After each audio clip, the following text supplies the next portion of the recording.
Zoe Reeves stood atop the manufacturing building, her keen eyes scanning the crowd through the scope of her high-powered rifle. The summer heat bore down on her, causing sweat to trickle down her back beneath the bulletproof vest. Her dark hair was pulled back tightly, revealing a face etched with tension and conflict. Below, the president strode onto the stage, his gray hair gleaming in the sunlight.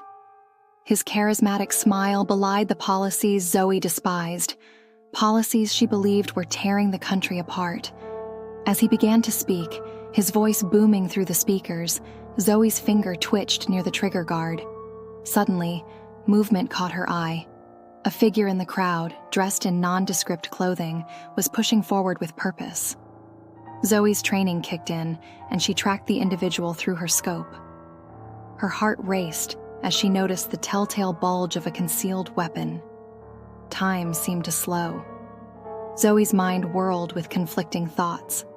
She thought of her oath, her duty to protect, but images flashed before her eyes. Families torn apart by Maxwell's immigration policies, environmental disasters from his deregulation, the growing divide between rich and poor. In that moment of hesitation, Zoe made a choice. She deliberately shifted her gaze away from the suspicious figure, focusing instead on a group of cheering supporters. Her throat tightened as she silently prayed she was wrong about the threat. The crack of gunfire shattered the air.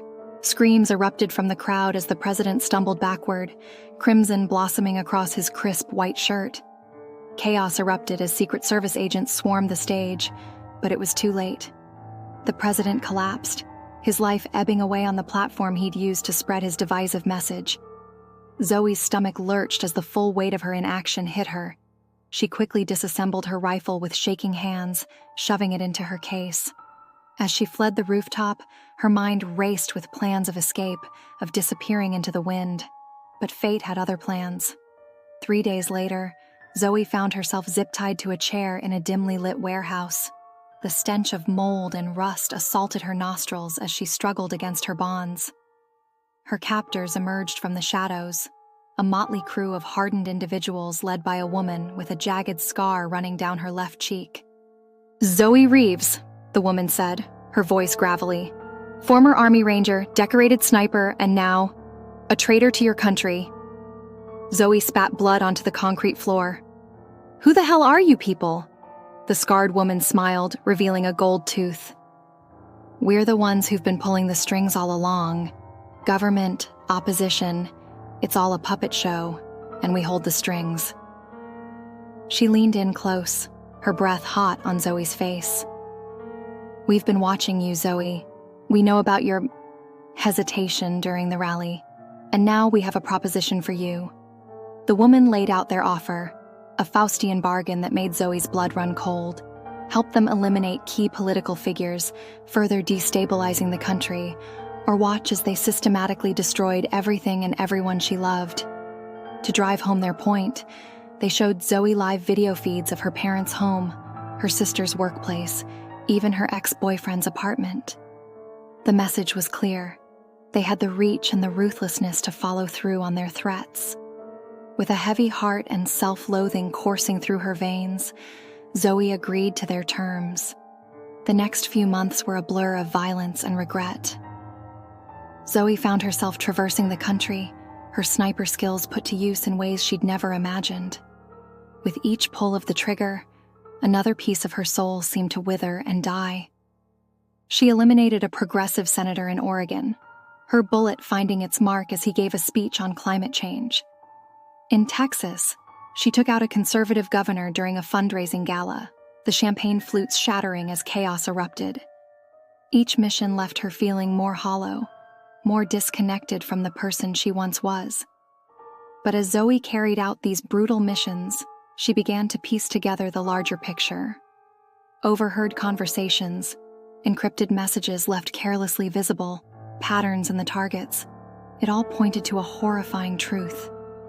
The organization's endgame was far more sinister than she'd initially believed. They weren't content with mere destabilization. Their goal was to push the country into a second civil war, profiting from the chaos and emerging as the ultimate power brokers in a fractured nation. The realization hit Zoe like a physical blow. She'd been an unwitting pawn in a game that threatened to tear apart the very fabric of society. The guilt that had been her constant companion since the president's assassination now threatened to consume her entirely. Trapped between her conscience and the lives of her loved ones, Zoe knew she had to find a way out. But escape wouldn't be enough. She had to stop this organization before it was too late. Zoe began to plan, carefully and methodically. She used her missions as opportunities to gather intelligence, memorizing faces, names, and locations.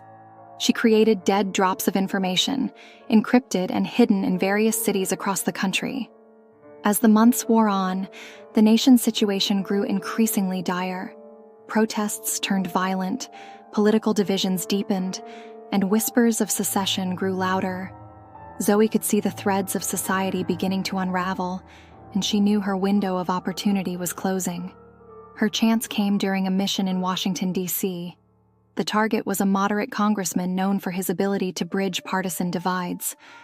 As Zoe set up her sniper nest on a rooftop overlooking the Capitol, she put her plan into motion. Instead of taking the shot, Zoe used her position to gather photographic evidence of the organization's operatives in action. She captured images of clandestine meetings, weapons exchanges, and other damning evidence. But her deviation from the plan didn't go unnoticed. As she attempted to exfiltrate, Zoe found herself cornered by her handlers. The scarred woman who had recruited her stood at the forefront, her eyes blazing with fury. "You disappoint me, Zoe," she snarled, drawing a serrated combat knife. "I thought you understood the stakes." What followed was a brutal, close-quarters fight. Zoe's military training clashed against the raw savagery of her opponents. Bones cracked, flesh tore, and blood spattered across the rooftop as she fought for her life. In the end, Zoe stood victorious, but at a terrible cost. Her body was a canvas of cuts and bruises, her left eye swollen shut. The scarred woman lay at her feet, gurgling her last breaths through a slashed throat. With trembling hands, Zoe retrieved her hidden data and made her escape.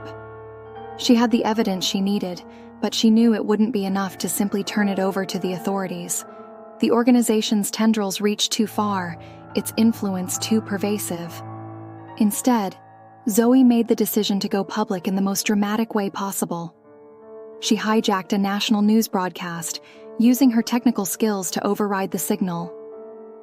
For 10 harrowing minutes, she laid bare the organization's plans, backed up by the evidence she'd gathered. The aftermath was immediate and chaotic. Riots erupted in major cities as people grappled with the revelation of such deep-seated corruption. Government officials scrambled to respond, some resigning in disgrace, while others vehemently denied any involvement.